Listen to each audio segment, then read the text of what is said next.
Seorang pemotor bernama Heri Junaidi meninggal usai tertimpa pohon cemara berukuran besar di Jalan Pariwisata Pantai Panjang, Kota Bengkulu.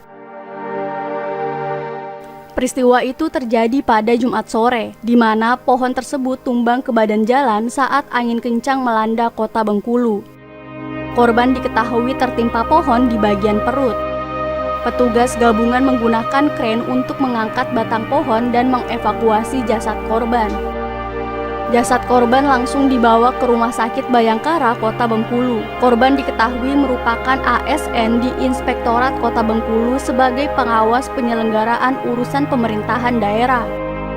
Polisi dan Dinas Pariwisata Provinsi Bengkulu mengimbau warga untuk tidak beraktivitas atau melintas di lokasi kejadian, terlebih saat sore hari. Hal itu dilakukan untuk mengantisipasi kejadian serupa.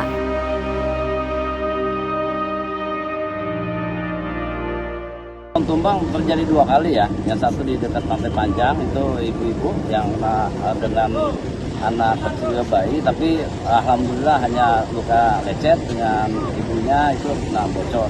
Dan ini yang kedua yang mengakibatkan satu orang meninggal dunia, pengendara motor. Ya, kita harapkan pada masyarakat sih memang dalam keadaan situasi yang angin kencang ini untuk mengurangi mengunjungi pantai dulu.